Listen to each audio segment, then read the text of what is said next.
Ang puti. Tumuwid pa yung aso sa pedestrian, no? Ang Burgos Circle ay tambayan ng mga mapepera. At hindi tayo kasama doon. Dadaan lang tayo doon. Mga sports car yan. Tulong part, balik na tayo. Wow, Ferrari. Pag kumain ka ng sa street food nila, dapat medyo social din yung pagnguya mo. Ganun yung ano dito.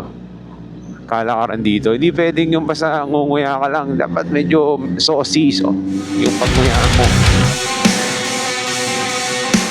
Magandang gabi po sa inyong lahat. Napakainit ngayong gabi.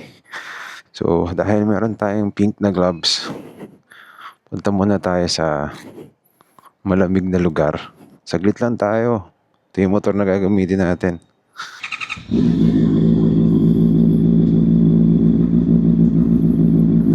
Hindi ko alam kung saan kami pupunta. BGC ba? McKinley? Or sa may o Taytay. Bahala na. Pink gloves. Yeah. Ayos.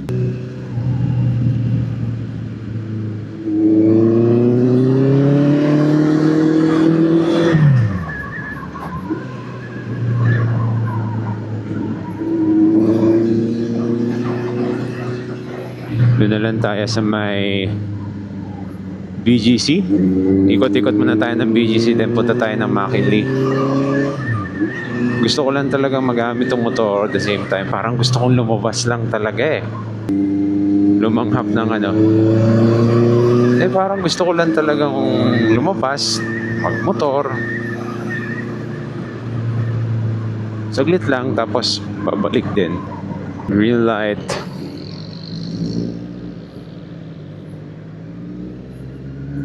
Welcome to McKinley Hills. Dito na lang muna tayo. Medyo traffic kasi kapag lumayo-layo pa tayo. Saturday nga pala ngayon. Modern tong lugar na to. Dito ako na-assign dati Family Mart, Japanese convenience store, 7-Eleven, basically kalaban nila. Ganda na structured ng McKinley. Venice Plaza. Wala na, magsasara na rin yan. Hanggang 11 lang yata yan, 10. Andito tayo ngayon sa harap ng Venice Plaza, McKinley. At pupunta tayo dun sa BGC. Mas maganda pala doon kasi sarado na dito sa Venice. Alas 11 na ng gabi, lipat tayo doon.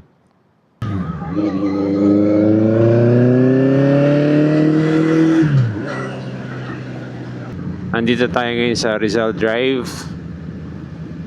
Pupunta tayo sa dulo sa may 32nd Avenue. Tamang stroll lang muna tayo dito sa Bonifacio Global City.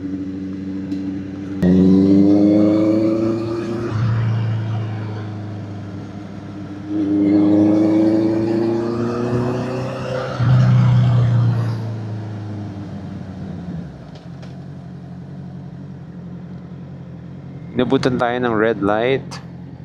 Andito na tayo sa may 22nd Street, tabi ng Mind Museum. So doon sa kabilang side na yun, nandun yung Burgos Circle. Nandito naman sa kanan na to, andyan yung Shangri-La, Bonifacio Global City. Yung Harlan plus Holden Coffee, unique yung design nyo. Up and down. Mahal dyan, pero ang ganda. Dito na tayo magle-left turn. Yung dulo nito, ito yung St. Luke's. Tsaka yung Auto Hub na group of companies. Nandiyan yung mga Nissan, Isuzu, na mga car dealers nila. And then, itong way na to, ito na yung pinaka-last na open space parking. So, left lang tayo dito. Yung landmark eh. Pag nakakita ako ng yellow cab, pag right ko dito, ayan na. Ayan na yung pa-Burgos Circle. Ito na, ang Burgos Circle ng Bonifacio Global City. ang mga lugar ng mga successful na tao dito sa kamay nila. And every Sunday, tomorrow morning, makikita mo dito sa may Portstown Park, yan, sa may UCC. Or sabihin na natin, itong portion na to, ang daming tambay dyan. No? Ang daming tatambay dyan, guys. Dumaan lang tayo dito, pero babalik tayo sa may McKinley. Ito yung scenario dito sa Burgos Circle or Portstown. So street parking, syempre mga naka-park dyan ay hindi pipitsuging mga sasakyan. Mga sports car yan. Yan. Tamang giminikan. Mga tamang gimmick, tamang istorya ng mga success people in Metro Manila. Yan. So ito na yung dulong part. Balik na tayo. Wow, Ferrari. Nakaka-inspired naman yung mga nandito. Dito guys, normal lang dito yung mga D8 makina. Normal lang dito yung mga big bikes, sports car. Ano pa ba? Maserati, Ferrari, yan, Rubicon, ang dami, mga Harley Davidson, Ducati, yung mga big bikes nandito, Indian bikes, ang dami guys, sobrang normal lang yan dito sa Burgos Circle sa may Portstown. May party dito. Okay, alis na tayo dyan.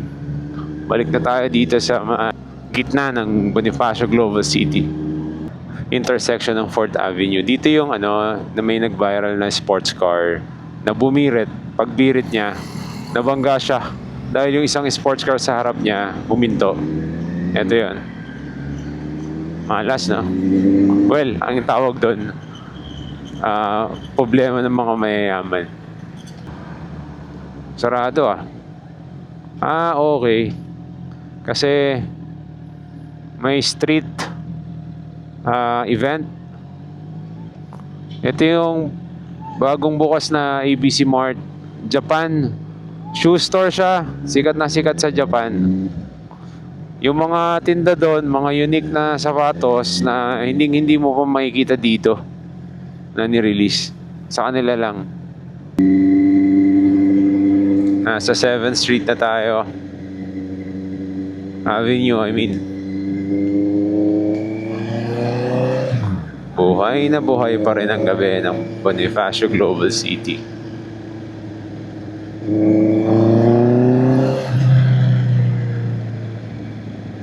Nasa Wing Tower na tayo. Kia Motors, BYD, dating tindahan ng Honda na ginawang BYD.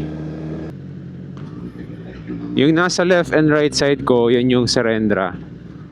Isa lang naman yan sa mga mamahaling mga condominium units or mga bahay dito sa Metro Manila.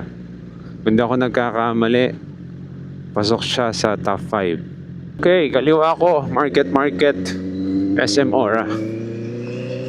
Punta na tayo ng C5.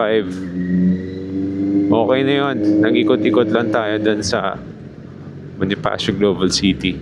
Kita mo tong Hotel 101 na to, na the port na branch nila. Maganda dyan. Nasubukan ko na dyan. Malinis, bago, at affordable. Andito na naman ulit tayo. Umikot lang tayo. Lumabas pa rin dito tayo sa may C5 na McKinley Hills, no? Asan yung kapihan dito? Ayun. So, gising-gising muna tayo. Sarado ba, may? Doon na lang tayo sa 7:30 na ng gabi halos. Pero parang alas 6 pa lang dito sa dami ng sasakyan. Sarado yung coffee shop na pupuntahan sana namin sa may McKinley. So punta na lang tayo dito sa may Cayetano Boulevard, Taguig.